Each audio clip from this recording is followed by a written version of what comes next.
प्रति समर्पित भाव प्रकट करते हैं। उधर स्वर्गलोक में भय के वशीभूत कामदेव और रति नारद के प्रकट होते ही अदृश्य होने लगते हैं, किंतु नारद कामदेव के आशंकित मन को टटोलने लगते हैं और यही विषय लेकर जा पहुंचते हैं ब्रह्मदेव के पास, परंतु चर्चा करते हैं सती की तपस्या और दक्ष के हठ की। समाधान न होने पर नदी तट पर शिव आराधना में रत सती के समीप पहुंचते हैं। सती की मुखाकृति देख दक्ष महल पहुंच वीरणी और दक्ष से सती की मनोदशा की चर्चा कर उसका उपाय करने का आग्रह करते हैं। तत्पश्चात वीरणी द्वारा पुत्री के पक्ष का प्रजापति दक्ष कठोर शब्दों में विरोध करते हुए उसे सती को शिव आराधना से विमुख करने का आदेश देते हैं। वीरणी कातर भाव से शिव स्मरण करती रह जाती है।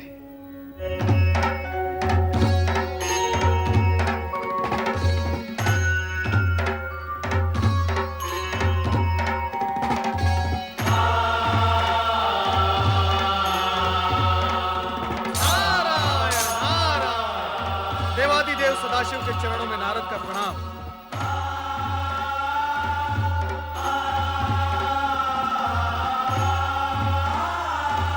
आपकी साधना में व्यवधान डालना मेरे लिए उचित नहीं, किंतु विषय की गंभीरता और महत्व को देखते हुए मुझे धृष्टता करनी ही पड़ी।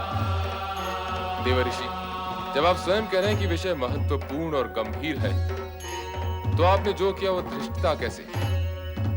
अपने आने का मंतव्य बताइए। प्रभु, दक्षपुत्री देवी सती अत्यधिक व्याकुल और पीड़ित हैं। मुझसे उनकी यह दशा देखी नहीं गई और मैं आपके चरणों में चला आया। उनकी पीड़ा का कारण? नारायण नारायण, ये सर्वविदित है कि आप ही नटराज हैं, किंतु हे महेश्वर, नाट्य विद्या के प्रदर्शन के लिए यह समय उचित नहीं है।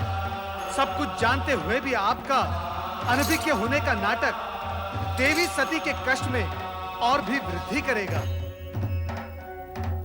आप तत्काल यह बताने की कृपा करें कि देवी सती और आपके विवाह के बीच भ्राता दक्ष का विरोध रूपी विघ्न जो आ रहा है, उसे विफल कैसे किया जाए? उसका उपाय क्या है? किसी भी प्रकार की दुविधा की स्थिति में नंदाव्रती कन्याओं की कामना पूर्ति का सर्वोत्तम उपाय है। हे देवऋषि, अब ये मत पूछ बैठेगा कि नंदाव्रत क्या है। हे देवेश्वर, आश्चर्य है, सृष्टि का भार स्वयं पर लिए हुए भी आप विनोदपूर्ण वार्तालाप कैसे कर लेते हैं? नारायण नारायण। देवी सती की आराधना का परिणाम क्या निकलेगा, यह जानना मेरे लिए तो असंभव है, किंतु हे महेश्वर, आपकी लीला आप ही जाने।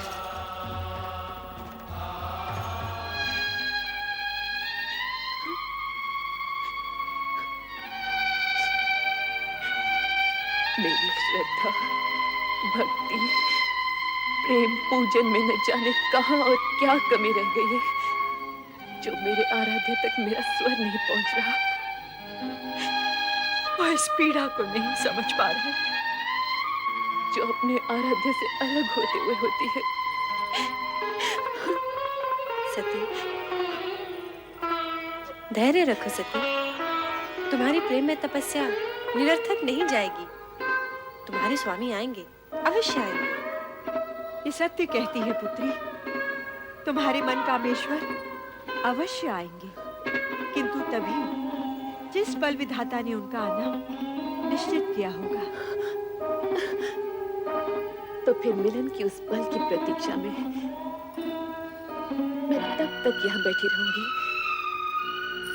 जब तक मेरे स्वामी आकर मुझे स्वीकार न कर ले। पुत्री, ये बालोचित हट तुम्हें शोभा नहीं देती। चलो घर चलें।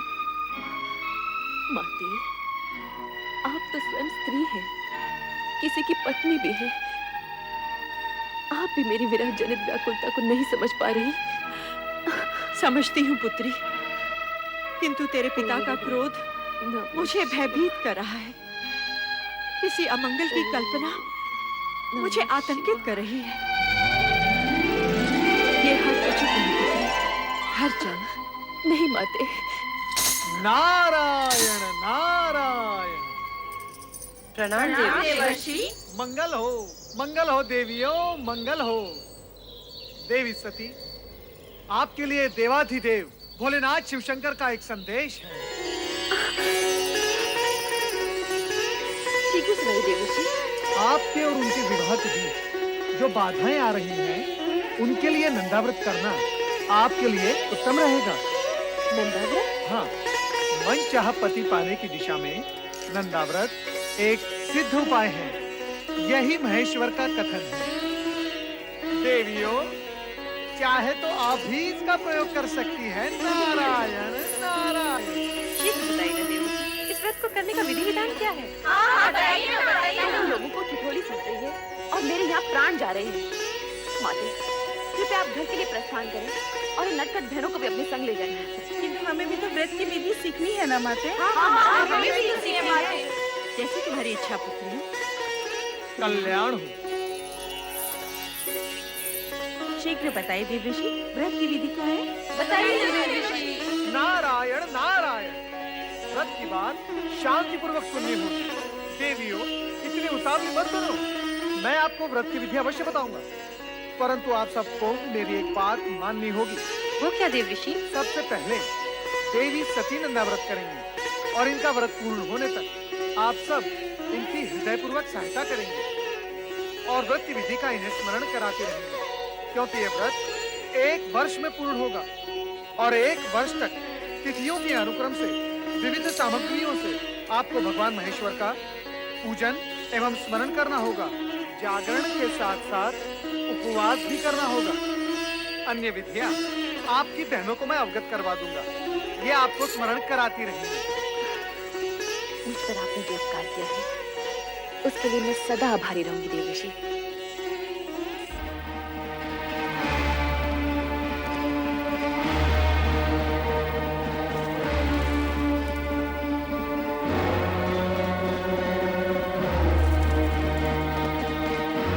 सुलेखा, सुलेखा, जी महाराज। तुम्हारी स्वामी कहाँ गई हैं? वो नदी स्नान को गई है महाराज। नदी स्नान? वो भी इस कुबेला में? नहीं नहीं, कदाचित वे राजकुमारी सती के साथ हैं। वो तो वहाँ नित्य जाती ही है ना। स्वामी नहीं आ गई महाराज। ठीक है, तुम जा सकती हो। महारानी, सती कहाँ है? वो अपनी बहनों के साथ संध्या भ्रमण के लिए गई है। संध्या भ्रमण? हाँ, या नदी भ्रमण? हम सभी नदी तट पर थे, मैं, सती और उसकी बहनें। परंतु महारानी, मेरी अन्य पुत्रियां और तुम तो आ गई हो। सती को अकेली कहाँ छोड़ आई? मैं जानता हूँ महारानी कि सती वहाँ क्या कर रही होगी। वो वहाँ शिव नाम के खिलौने बनाकर उनके साथ खेल रही होगी। स्वामी, ऐसी बातें मुख पर न लाइए। शिव के प्रति सती की भावना को खेल न कहिए। महारानी, ये माना कि सती की आयु अभी उचित अनुचित का भेद करना नहीं जानती, परंतु तुम उसे प्रोत्साहन दे रही हो। तुम उसे जानबूझकर ऐसी दिशा की ओर जाने की अनुमति दे रही हो जहां दुख ही दुख है, कांटे ही कांटे हैं। स्वामी, यदि आप उसके पिता हैं, तो मैं उसकी माता हूँ। मैंने 9 महीने उसे गर्भ में रखा है, पालन पोषण करके बड़ा किया है। क्या मैं अपनी पुत्री को सुखी देखना नहीं चाहती? महारानी, यदि ऐसा होता तो तुम स्वप्न में भी अपनी पुत्री के लिए ऐसे पति के विषय में ना सोचती जो गृहस्थ धर्म का पालन करना ही नहीं जानता, जो पर्वत श्रृंखलाओं पर बैठा बभूति रमाए बागंबर लपेटे अपने भयंकर गणों के साथ योगियों जैसा जीवन व्यतीत कर रहा हो। ठीक है महारानी, ठीक है। मैं अभी इसी समय सती को बलपूर्वक यहाँ ले आता हूँ। नहीं स्वामी, नहीं। मैं आपसे हाथ जोड़कर विनती करती हूँ, विधाता के लिखे को चुनौती मत दीजिए। सती की साधना भंग करके आपके भाग्य मत बनिए। आपका ये एकमात्र पाप आपके जीवन भर के पुण्यों का फल आपसे छीन लेगा। अब चिंता छोड़िए स्वामी और परिस्थितियों की नौका को समय की धारा में छोड़कर निश्चिंत हो जाइए और सती को उसकी आराधना करने दीजिए स्वामी। सती को उसकी आराधना करने दीजिए।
सती, प्रभु आप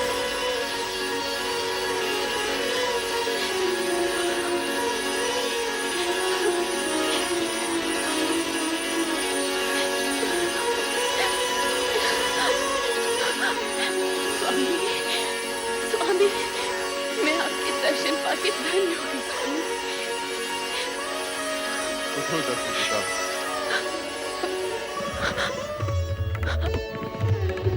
समर्पण एवं निष्ठा भाव से किए गए तुम्हारे व्रत से हम प्रसन्न हुए। कहो दक्षिणंदिनी, किस प्रयोजन से तुमने इस कठोर व्रत का पालन किया? कहो अपनी मनोकामना। तुम अभीष्ट वर की अधिकारिणी हो। मुझे अभीष्ट वर प्राप्त होगा ना भगवान? अवश्य होगा। कहो दक्षपुत्री, क्या इच्छा है? हे सर्वज्ञ सर्वव्यापी अंतर्यामी,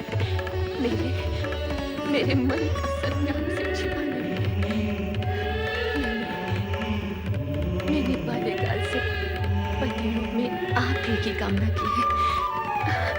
इसके अतिरिक्त और कुछ भी इच्छित नहीं है भगवान। तथास्तु। सती, तुम्हारा और हमारा अभीष्ट भिन्न नहीं है। तुम्हारा अर्धांगिनी रूप ही जगत के लिए कल्याणकारी होगा। मैं धन्य हो गई प्रभु, मैं धन्य हो गई।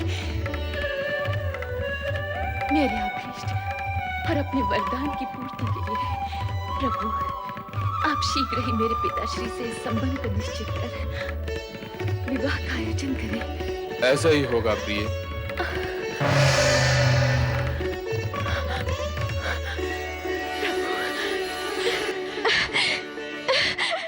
नृत्य गान के स्वरों से झंकृत इंद्र सभा के बाहर कामदेव देवर्षि नारद पर अपने बाणों का प्रहार करने को प्रस्तुत होते हैं, किंतु नारायण भक्त नारद कामदेव को रीति नीति के प्रसंग में भ्रमित कर काम बाण को संध्या जैसी सुपात्र के लिए उपयोग करने की मंत्रणा देकर अपनी सुरक्षा की व्यवस्था करने में सफल होते हैं। बाण से आहत संध्या काम पीड़ित और भ्रमित होकर भटकने लगती है। सम्मुख आए हर प्राणी को काम की दृष्टि से देखती हुई वो ब्रह्मा के समक्ष आती है। ब्रह्मा भी भावावेश में संध्या की ओर आकर्षित होते हैं। शिव जी नेत्र खोलकर स्थिति का भान करते हैं और ब्रह्मा को इस कुकृत्य व अनुचित आचरण के लिए प्रताड़ित करते हैं। यद्यपि यह अप्रिय घटना कामदेव के कारण ही घटित हुई, पर संध्या इससे प्रभावित होकर आत्मग्लानि की अग्नि में जलते हुए आत्महत्या तक करने के लिए तत्पर हो गई। ऐसी स्थिति में ब्रह्मा जी संध्या को इस मानसिक पीड़ा से उबारने के लिए वशिष्ठ को प्रेरित करते हैं कि वे संध्या को शिव साधना के द्वारा मुक्ति का मार्ग बताएं।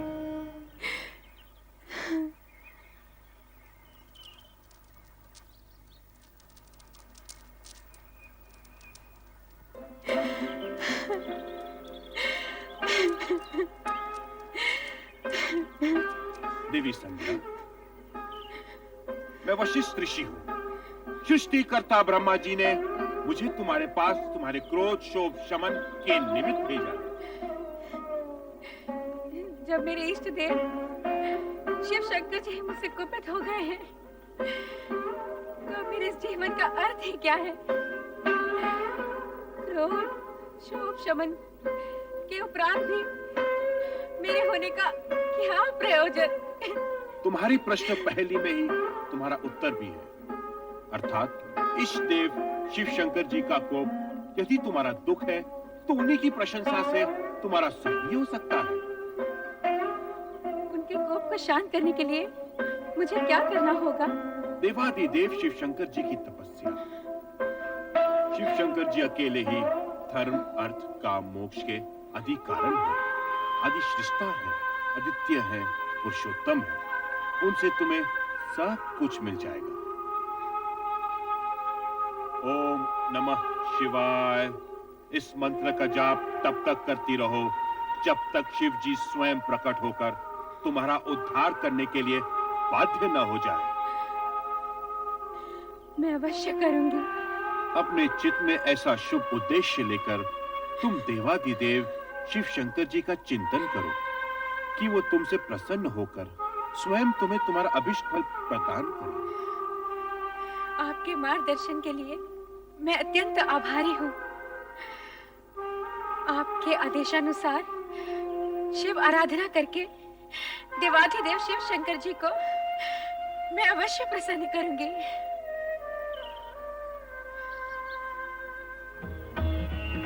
ओम नमः शिवाय।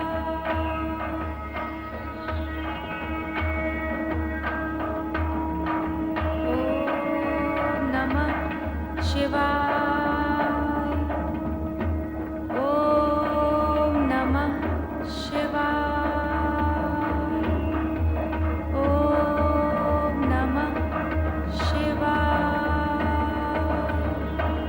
ओम नमः शिवाय। ओम नमः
वरदान मांगो। महेश्वर, यदि आप मुझे प्रसन्नता पूर्वक वर देने के इच्छुक हैं और मैं उसे पाने के योग्य हूँ, तो मुझे 2 वर दीजिए। पहला वर ये कि संसार में कोई भी प्राणी जन्म लेते ही काम से युक्त ना हो, यौवनावस्था को प्राप्त होने के उपरांत ही उसमें कामेच्छा जागृत हो। तुम्हारा पहला वर मैंने तुम्हें दे दिया देवी। अब अपनी दूसरी इच्छा प्रकट करो। मेरी दूसरी इच्छा यही है प्रभु कि यही मेरी अंतिम इच्छा हो। तात्पर्य? आप मुझे इस दूषित देह से मुक्ति दीजिए प्रभु। उसके उपरांत आप मुझे एक नया जन्म दें, जिसमें एक ऐसे महामात्र से मेरा विवाह हो जिसके संदर्भ से मेरा नाम भी एक ऋतु के रूप में जाना जाए। तथास्तु। किंतु अब मेरे लिए क्या आज्ञा है भगवान? इस पर्वत के नीचे चंद्रभागा नदी के तट पर स्थित तपस आश्रम में मेघा ऋषि 12 वर्षों तक चलने वाले महायज्ञ का अनुष्ठान कर रहे हैं। तुम वहां निडर होकर जाओ, तुम्हें कोई नहीं देख सकेगा। तदुपरांत तुम्हारे मन में जिस पुरुष को पति रूप में पाने की इच्छा है, उसे हृदय में धारण किए अपने शरीर को यज्ञ की आहुति बनाकर अग्नि में होम देना। फिर वही अग्नि तुम्हारी जननी भी होगी। अर्थात तुम्हें एक नया जन्म मिलेगा।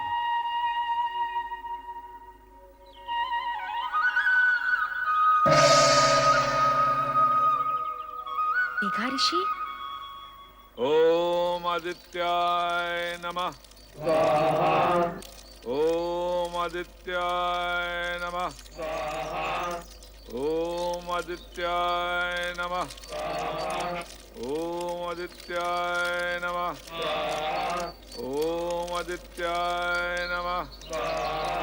ओम सदाशिव का आशीर्वाद प्राप्त कर उन्हीं के बताए मार्ग पर चलती देवी संध्या मेघा ऋषि के आश्रम पहुंच गईं, जहां महायज्ञ चल रहा था। सभी के लिए अस्तित्वहीन अदृश्य संध्या ओम नमः शिवाय का जाप करते हुए यज्ञाग्नि की ओर बढ़ती गई और अंततः उसी में समा गई। तत्पश्चात यज्ञ की अग्नि से उभरा लाल प्रकाश देखते ही देखते पूरी तरह दो भागों में फैल जाता है। इस प्रकार संध्या का अस्तित्व दो भागों में बंट गया, प्रातः संध्या और सायं संध्या। प्रातः संध्या देवताओं की आराधना के लिए और सायं संध्या पितरों के आह्वान के लिए। तो क्षितिजों में फैली संध्या के दृश्य पर ओम नमः शिवाय के स्वर गूंजते हैं।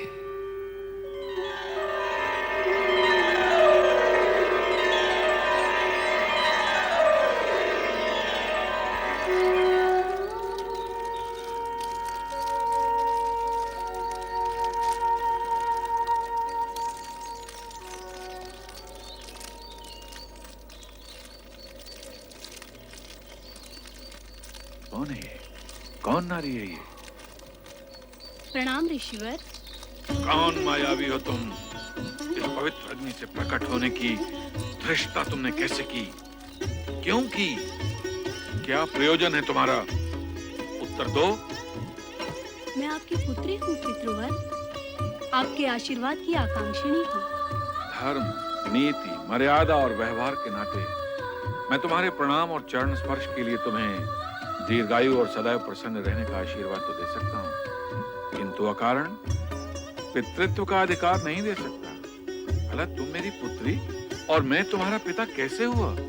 भगवान शिव की अनुकंपा और कृपा के कारण ही यह संबंध स्थापित हुआ है पितृश्रेष्ठ। कल्याणी, बार बार मुझे पिता संबोधित कर क्या तुम मेरे पितृ भाव की परीक्षा ले रही हो? आप त्रिकालदर्शी हैं। आपको इस सत्य का ज्ञान तो अवश्य होगा कि मैं कौन हूँ, और आपको ये भी ज्ञात होगा कि आपकी परीक्षा लेने की क्षमता मुझ में नहीं है। हाँ भागे, क्या तू हमारे ज्ञान और जप तप को चुनौती देने आई है? नहीं पितृवर, नहीं। पुत्री अपने पिता के प्रति ये दुष्टता कैसे कर सकती है? फिर वही प्रलाप, पुत्री पुत्री पुत्री। कब, कहाँ और कैसे प्रमाणित हुआ कि तुम मेरी पुत्री हो? दुर्भाग्य है मेरा कि अपने पिता के सम्मुख उनकी पुत्री होना मुझे प्रमाणित करना पड़ रहा है। यदि आपकी आज्ञा हो तो मैं कुछ निवेदन करूं? करो, किंतु मुझे पिता और स्वयं को पुत्री ना कहते हो। यदि मैं आपके तन से उत्पन्न होती तो तनुजा कहलाती, यदि मन से उत्पन्न होती तो मानसी कहलाती, किंतु मैं आपके उस पुण्य से उत्पन्न हुई हूँ जो शिव की आराधना के प्रतिफल में आपका अधिकार है पितृवर। मैं पुण्यजा हूँ पितृवर। शिव आराधना के पुण्य से प्रतिफल में प्राप्त पुत्री को इतना कुछ ज्ञान है, और फल की प्राप्ति करने वाले पिता को इस विषय में कुछ भी ज्ञान नहीं। यह आश्चर्यजनक है, अद्भुत है। यदि ये सत्य होता तो स्वयं शिव भगवान इसकी पुष्टि करते, स्वयं निर्णायक होते, किंतु ऐसा नहीं। अब ऐसा ही होगा। हे देवों के देव, मुझे उबारो, मेरी रक्षा करो। ऋषिवर की पुत्री बनाकर जो सम्मान आपने मुझे दिया, ऋषि के सम्मुख उसे स्वीकृति से प्रामाणिक करो। दया करो भोलेनाथ, कृपा करो। हे देवों के देव महादेव, मुझ पर दया करो, कृपा करो मुझ पर, मेरी सुनो, मुझ पर कृपा करो देव। हे महेश्वर, मुझे दर्शन दो। देवों के देव महादेव, मुझ पर कृपा करो। हे भोलेनाथ मुझ पर कृपा करो, हे महेश्वर मुझे दर्शन दो, हे भोलेनाथ मुझ पर कृपा करो, मुझे दर्शन दो, मेरी सुनो, हे भोलेनाथ मुझे दर्शन दो, मुझ पर कृपा करो, हे देव मुझे दर्शन दो, भोलेनाथ मुझे दर्शन दो, हे देवों के देव महेश्वर मुझे दर्शन दो, मुझे दर्शन दो देव।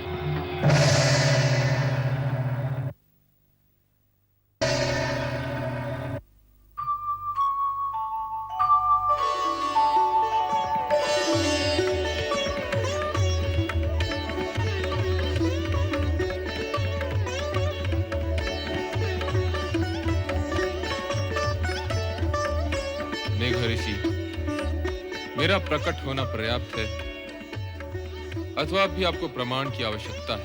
आपके प्रकट होने से ही सत्य प्रकट हो गया भोले भंडारी। तो फिर अपनी पुत्री का नामकरण कीजिए, उसे आशीर्वाद दीजिए। प्रभु, मैं आपकी आधी आज्ञा का ही पालन कर पाऊंगा। इसका नामकरण करके आशीर्वाद देने का कार्य तो स्वयं आप ही करेंगे। सूर्य की आभा है इसके मुख, अर्थात अरुण जैसी धरती से इसका मुखमंडल दीप्त है। इसलिए मैं इसका नाम अरुणधति निश्चित करता हूं। भगवान शिव शंकर की जय, देवी अरुंधति की जय, भगवान शिव शंकर की जय, देवी अरुंधति की जय। मेघा ऋषि, आपको देवी अरुंधति जैसी पुत्री प्राप्त हुई, इस सौभाग्य के लिए बधाई। अब इसका विवाह सप्त ऋषियों में विशिष्ट ऋषि वशिष्ठ के साथ कर इसके नाम को अमरता प्रदान करें। जो भगवान शिव शंकर की जय, भगवान शिव शंकर की जय, भगवान शिव शंकर की जय। देवादिदेव भगवान शिव का वरदान पाकर अरुंधति का भविष्य प्रशस्त हुआ और उनके वरदान स्वरूप ही सप्त ऋषियों में विशिष्ट ऋषि वशिष्ठ के साथ उनका विवाह निश्चित हुआ।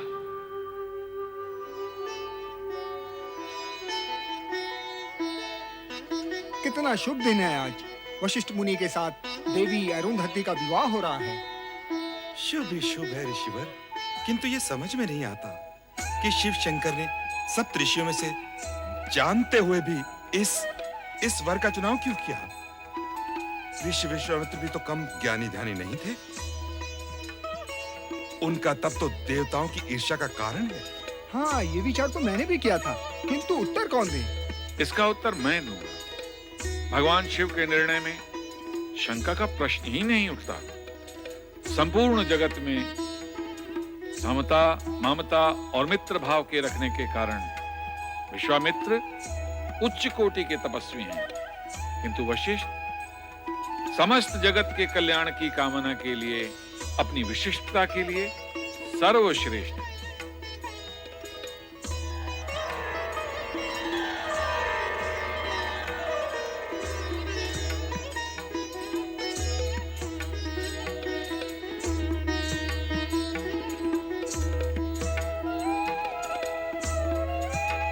हे प्रभु, इस शुभ घड़ी में आपके आगमन की हम व्यग्रता से प्रतीक्षा कर रहे थे। ऋषिवर, पुत्री अरुंधति को मंडप में लाइए।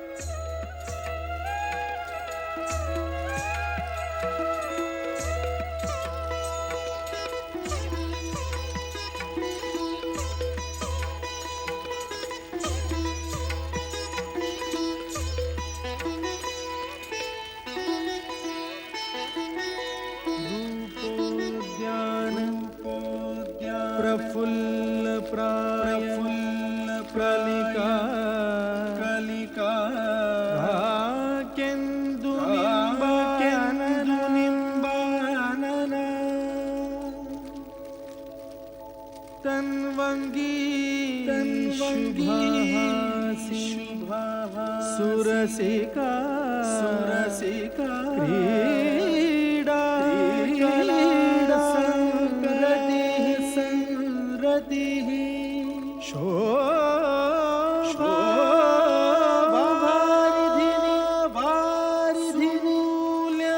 शूल्यमणि लावण्यलीलामयी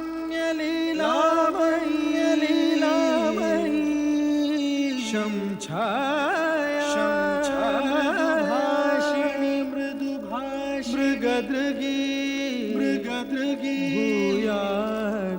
संध्या के समीप आकर वशिष्ठ ने शिवोपासना के लिए उसका मार्गदर्शन किया। उसकी कठोर तपस्या से प्रसन्न होकर भगवान शिव प्रकट होते हैं तथा उसे इच्छित वरदान देते हैं। साथ ही शिव संध्या को मेघा ऋषि के महायज्ञ की अग्नि में होम होने का मार्ग सुझाते हैं। संध्या ने ऐसा ही किया और वो 2 भागों में विभक्त हो गई। प्रातः संध्या देवताओं की आराधना के लिए और सायं संध्या पितरों के आह्वान के लिए। महायज्ञ की अग्नि से प्रकट हुई नारी आकृति मेघा ऋषि को पिता कह नमन करती है। ऋषि पुत्री का नाम अरुंधति निश्चित करते हैं। शिव स्वयं आकर अरुंधति को आशीर्वाद देते हैं तथा उसका विवाह सप्त ऋषियों में विशिष्ट ऋषि वशिष्ठ के साथ होना घोषित करते हैं।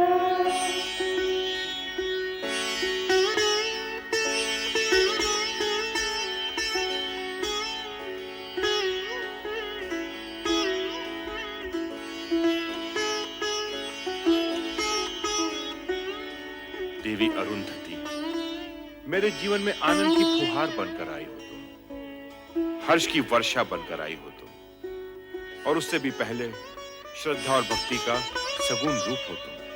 वो रूप पाने के लिए जो कष्ट तुमने सहे हैं, उनका वर्णन करना असख्य है। तुम महान हो, श्रद्धा की पात्र हो, मेरा तुम्हें बार बार नमन। मुझे लज्जित न करिए स्वामी। संध्या का प्रायश्चित और अरुंधति का ये रूप आप ही के कारण संभव हुआ है। यदि आप मुझे शिव भक्ति की महिमा न सुनाते, देवादिदेव शिव शंकर को मनाने का मंत्र न देते, तो आज हम दोनों का इस रूप में मिलन न होता। स्वामी, इस प्रकार जो भी हुआ है उसका संपूर्ण श्रेय आप ही को जाता है। इसका संपूर्ण श्रेय देवादिदेव शिव शंकर जी को जाता है, मुझे नहीं। जगत में जो कुछ हो चुका है, जो हो रहा है और जो होने वाला है, वो सब कुछ देवादिदेव की इच्छा के अनुसार ही होता है। सर्व कर्मों के कर्ता धर्ता श्री शिव ही हैं। संसार में सुख दुख का सामना करने का एक ही महामंत्र है जो असंभव को संभव, अप्राप्य को प्राप्य कर दिखाता है, और वो महामंत्र है ओम नमः शिवाय, ओम नमः शिवाय, ओम नमः शिवाय, ओम नमः शिवाय, ओम नमः शिवाय, ओम नमः शिवाय, ओम नमः शिवाय, ओम नमः शिवाय, ओम नमः शिवाय, ओम नमः शिवाय, ओम नमः शिवाय, ओम नमः शिवाय, ओम नमः। स्वामी, ये क्या हो गया है आपको? जब से आपने संध्या पर पुष्प बाण का प्रयोग किया है, इसी तरह खोए खोए से दिखाई दे रहे हैं। केवल ओम नमः शिवाय, ओम नमः शिवाय मंत्र का ही जाप किए जा रहे हैं। स्वामी, यदि इस तरह आप ही विरक्त रहे तो मेरा क्या होगा? मैं भयभीत हो गया हूं प्रिय। भयभीत? किंतु किस कारण? मैंने संध्या पे जो पुष्प बाण का प्रयोग किया था, उसके परिणाम से तो तुम भली भांति परिचित हो। कहीं ऐसा ना हो कि इस परिणाम का प्रकोप मुझे भुगतना पड़े। नहीं स्वामी, आपने तो केवल अपने कर्तव्य का पालन किया है, और कर्तव्य भावना से ऊंचा होता है। निसंदेह ये कोई अपराध नहीं है। परंतु रति, यदि भविष्य में कोई ऐसी अमंगल घटना घटित हो गई तो क्या होगा? नारायण नारायण। पुष्प धनवा भ्राता कामदेव, मुझे देखकर इस प्रकार आंखें चुराकर कहां भाग रहे हो? और देवी रति कहां अदृश्य हो गई? प्रणाम देवर्षि। नारायण नारायण। मैं तो तुम्हारा भ्राता हूं कामदेव, मुझे देवर्षि का सम्मान देकर लज्जित न करो। सम्मान तो आपको देना ही चाहिए। अच्छा, अब मुझे प्रस्थान के लिए आज्ञा दीजिए। अरे भाग कर रहे हो भ्राता? मेरी पूरी बात तो सुन लो। आज्ञा कीजिए भ्राताश्री। अपने पुष्प बाणों से विचलित करके तुमने संध्या का तो कल्याण कर ही दिया। नारायण नारायण। कल्याण? वो कैसे? देवऋषि, ऐसा प्रतीत होता है कि संध्या पे किए इस प्रयोग का मुझे प्रायश्चित करना होगा। नहीं कामदेव, तुम्हारे इस पुष्प बाण के प्रयोग से संध्या का यज्ञ में पुनर्जन्म हुआ है। इस प्रकार संसार को 2 संध्याएं प्राप्त हुई हैं, एक प्रातः संध्या और एक सायं संध्या। आपके कहने का तात्पर्य ये है कि संध्या की रचना में मेरा भी योगदान है? निश्चित ही। केवल इतना ही नहीं, संध्या महासती अरुंधति के रूप में महर्षि वशिष्ठ की पत्नी बन गई है। भ्राता, अब अपने पुष्प बाणों का प्रयोग किस पर करने की सोच रहे हो? देवर्षि, मुझे ये चिंता सताए जा रही है कि कहीं मेरे पुष्प बाणों के प्रयोग से किसी का अनर्थ ना हो जाए। अर्थात? अर्थात ये कि अब मैं अपने पुष्प बाणों का प्रयोग सोच समझ कर करूंगा, जिससे भविष्य में मैं किसी विपदा में न उलझूं। भ्राता, व्यर्थ की चिंता न करो। वर्तमान तो उज्जवल है ही, और भविष्य चराचरपति शिव शंकर के अधीन है, और यही सनातन सत्य है। मेरी बात मानो। परमपिता ब्रह्मा ने जो तुम पर दायित्व सौंपा है, उसे अपना कर्तव्य मान पुष्प बाणों का उचित समय पर उपयोग करते चलो। यही तुम्हारा धर्म है और कर्म भी। नारायण नारायण। ओम नमः शिवाय। ओम नमः शिवाय। परमपिता ब्रह्मदेव की जय हो। ओम नमः शिवाय। आओ नारद, तुम्हारा स्वागत है पुत्र। देवर्षि, इस बार क्या समस्या लेकर आए हैं? समस्या नहीं, मन में एक प्रश्न लेकर आपके दर्शन के लिए आया हूं मैं परमपिता। तुम तो स्वयं साक्षात प्रश्न हो। तुम्हारे आने का अर्थ है प्रश्न सन्मुख आ गया। पूछो, क्या पूछने के इच्छुक हो? मैं अभी अभी भ्राता कामदेव से मिलकर आ रहा हूं। संध्या प्रकरण के पश्चात वे अत्यंत विचलित रहने लगे हैं। अब वे अपने पुष्प बाणों का उपयोग करने से भयभीत होते हैं। ये उचित ही है नारद। उस समय तो कामदेव किसी तरह बचकर भाग निकला, किंतु अब उसे बहुत सोच समझकर अपने पुष्प बाणों का प्रयोग करना होगा। कामदेव को विवेक से अपनी शक्ति का प्रयोग करना चाहिए। आप सत्य ही कह रही हैं देवी सरस्वती, परंतु कामदेव ने अपने पुष्प बाणों का जो प्रयोग संध्या पर किया था, वो तो शुभ ही रहा। देवी संध्या अब सती अरुंधति बन गई है और ऋषि वशिष्ठ के आश्रम की शोभा बढ़ा रही है। हाँ, सो तो है। भगवान शिव के प्रत्येक कार्य का उद्देश्य उत्तम होता है, चाहे कुछ समय के लिए वो दुखदायी ही क्यों ना दिखाई दे। देवी, मेरे पहले प्रश्न का समाधान तो हो गया, परंतु दूसरा प्रश्न? दूसरा प्रश्न क्या है, वो भी पूछ लो। आपकी पौत्री, मेरी भतीजी दक्ष पुत्री सती, बेचारी अपने पिता की इच्छा के विरुद्ध शिव आराधना कर रही है। उसका क्या होगा? शिव आराधना का परिणाम तो कल्याणकारी ही होता है। इस विषय में कभी कोई शंका मन में मत लाओ नारद। परंतु आप भ्राता दक्ष को समझाते क्यों नहीं कि सती की शिव भक्ति का विरोध करना छोड़ दे? ये असंभव है नारद। दक्ष अपना स्वभाव कभी नहीं छोड़ेंगे। अर्थात सती को अपने तप के बल पर ही पिता के विरोध का सामना करते हुए अपना अभीष्ट प्राप्त करना होगा। हाँ नारद, जो हो रहा है शिव की इच्छा से हो रहा है। तुम इस विषय में चिंता करना और प्रश्न उठाना छोड़ दो। ओम नमः शिवाय। नमः शिवाय। ओम नमः शिवाय। सर्वेश्वर भोलेनाथ, क्या मेरी आराधना में कोई त्रुटि रह गई है, या आप मेरी धैर्य की परीक्षा ले रहे हैं? ये मैं नहीं जानती, किंतु स्वामी आप मुझे शीघ्र ही दर्शन दीजिए। मेरी आंखें आपके दर्शन के लिए तरस रही हैं स्वामी, तरस रही हैं। ओम नमः शिवाय। शिव शिव शिव शिव शिव शिव शिव। ओम यहाँ तो किसी की परीक्षा हो रही है और किसी की परीक्षा और आराधना में विघ्न डालना उचित नहीं है नारद। चुपचाप यहाँ से निकल चलो। नमः शिवाय। नारायण भ्राता दक्ष का महल तो सूना पड़ा है, कहाँ गए होंगे सब लोग? चलो नारद, भावज वीरणी के कक्ष की ओर, कदाचित वहां भेंट हो जाए। नारायण नारायण।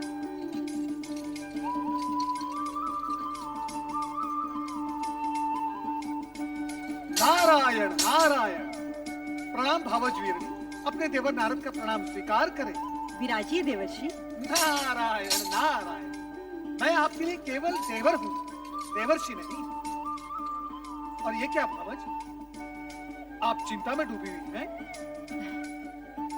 मुझे किस बात की चिंता है देवर जी? बस सती के बारे में सोच रही थी। सती?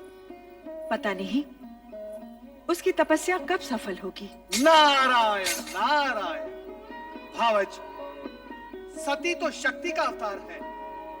शिव जी को उनकी प्रार्थना स्वीकार करनी ही होगी। अब उनकी प्रार्थना स्वीकार होने में अधिक समय नहीं लगेगा। सच कह रहे हैं देवर जी। क्या आपको अपने देवर से असत्य की अपेक्षा है? मैं तो असत्य से भागता रहता हूँ और भक्ति और जन कल्याण के मार्ग पर चलता रहता हूँ। ये क्या भावज, आप फिर सोच में डूब गई? क्या करूं? आपके भ्राता और मेरे स्वामी का रूखा व्यवहार देखकर तो कभी-कभी भय लगता है। उनके रूखे व्यवहार की आपने अच्छी कही। उनका तो जन्म ही परमपिता ब्रह्मा जी के पैर के अंगूठे से हुआ है। वो तो हर भली वस्तु को ठोकर मारने की सोचते रहते हैं। नारायण नारायण। और भगवान शिव जी का नाम लेते ही वो शिव शिव शिव शिव। भगवान भोलेनाथ उनको सद्बुद्धि दें, इतना ही मैं कह सकता हूँ। महाराज की जय हो। लो, जिनका नाम लिया वो पधार भी गए। अब मैं चलता हूँ। ठहरिए ना देवर जी, तनिक आप ही इन्हें समझाइए। शिव शिव शिव शिव शिव। क्या ये हठी जीव समझाने से समझने वाले हैं? नारायण नारायण। अरे नारद जी, आप? नारायण नारायण। भ्राता नारद कहिए ना भैया। आपके मुख से भ्राता शब्द सुनने के लिए ही तो मेरा आगमन यहाँ हुआ है। कहिए भ्राता नारद, कैसे हैं? आप तो चारों ओर भ्रमण करते रहते हैं। आपने हमारी शिव की धुन में खोई बेटी को भी कहीं देखा होगा। अब आप ही बताइए, क्या एक राजकुमारी को ये पागलपन शोभा देता है? आप उसे समझाते क्यों नहीं कि वो ये बचपना छोड़ दे? अब वो विवाह के योग्य हो गई है। नारायण नारायण। वो विवाह के लिए ही तो शिव आराधना कर रही है। क्या आप इतना भी नहीं समझते? उसकी आराधना सफल होगी। भगवान भोलेनाथ के साथ उसका विवाह होगा। इसमें आपको संदेह क्यों हो रहा है? नारायण नारायण। नहीं, मैं ऐसा नहीं होने दूंगा। मैं ये अनर्थ नहीं होने दूंगा। नारायण नारायण। भावज, आप क्यों व्याकुल हो रही हैं? होगा वही जो भगवान शिव शंकर को स्वीकार होगा। नारायण नारायण। मेरी सती का क्या होगा? क्या होगा मेरी सती का? मेरी सती का क्या होगा? मैं तुम्हें एक नहीं अनेक बार समझा चुका हूं कि सती को शिवाराधना साधना करने से रोको। उसे समझाओ महारानी कि वो अपने मन में शिव के प्रति इतनी निष्ठा भक्ति जगाकर अनर्थ ना करे। जो स्वयं अपने होने का अर्थ जानने के प्रयास में लगा हो, वो कोई अनर्थ कैसे कर सकता है? और रही बात सती को शिव की आराधना उपासना करने से रोकने की, तो स्वामी, आराधना उपासना निष्ठा ये तो मन की भावनाएं होती हैं, और भावनाओं पर भला कोई कैसे अंकुश लगा सकता है? ये सब कहकर तुम हमारी अवज्ञा कर रही हो महारानी। मैं ऐसी धृष्टता कैसे कर सकती हूँ? धृष्टता? धृष्टता नहीं तो ये हमारी आज्ञा का पालन भी नहीं। महारानी, माँ होने के नाते अपनी संतान का शुभ अशुभ सोचना तुम्हारा कर्तव्य है, तो पथ भ्रष्ट होने पर उसे उचित मार्ग दिखाना तुम्हारा धर्म भी है। आप संभवतः उचित कह रहे हैं स्वामी, परंतु हमारी सती ना तो कोई अशुभ कार्य कर रही है और ना ही वो पथ भ्रष्ट हुई है। वो वही कर रही है जो उसके ज्ञान के अनुसार उचित है। तुम्हारा तात्पर्य है कि सती इस योग्य हो गई है कि उसे ज्ञान अज्ञान का बोध होने लगा है? नहीं महारानी नहीं, तुम्हारी ये सब बातें बुद्धिमता का परिचय नहीं दे रही। मैं आपके समान बुद्धिमान नहीं स्वामी, किंतु इतनी बुद्धिहीन भी नहीं कि तुम्हारी बुद्धिमता के दर्शन तो इसी सत्य में हो रहे महारानी कि अपनी अन्य युवा कन्याओं की अपेक्षा तुम्हें केवल सती की चिंता अधिक रहती है। तुम्हारी ममता नेह स्नेह सती के प्रति अधिक है। ये आपका भ्रम है स्वामी, सत्य नहीं। शरीर को अपने प्रत्येक अंग से एक सा मोह होता है, पुष्पमाला को अपने प्रत्येक पुष्प से एक सा स्नेह होता है, मुझे भी अपनी हर संतान से एक सा। शब्दों को उपमाओं द्वारा अलंकृत करने की योग्यता तो तुमने है, ये मैं जानता हूँ महारानी, परंतु क्या तुम मुझे ये बताओगी कि सती के लिए शिव आराधना ही क्यों आवश्यक है? मैं कहता हूँ कि शिव की अपेक्षा श्री हरि विष्णु जी की आराधना भी तो हो सकती है। हो सकती है, परंतु केवल श्री हरि विष्णु की आराधना करने वाला शिव जी का प्रिय भक्त नहीं हो सकता। उसी प्रकार शिव जी की आराधना करने वाला श्री हरि विष्णु का परम भक्त नहीं हो सकता। श्री हरि विष्णु और शिव जी दोनों ही एक दूसरे के पूरक हैं। इस हेतु श्री हरि विष्णु की उपासना करने वाले पर भोलेनाथ सदा प्रसन्न रहते हैं, और अजर अमर सदाशिव की उपासना करने वाला श्री हरि विष्णु की कृपा का पात्र होता है। महारानी, हमने तुमसे सती के मन में विवेक जगाने की बात कही थी, और उत्तर में तुमने ज्ञान भक्ति का पूरा अध्याय सुना डाला। परंतु एक सत्य ध्यान पूर्वक सुन लो महारानी, कि हम सती की शिव भक्ति का विरोध करते हैं और करते रहेंगे। हम उसका गुणगान कभी नहीं सुन सकते। हमें शिव से घृणा है, घृणा।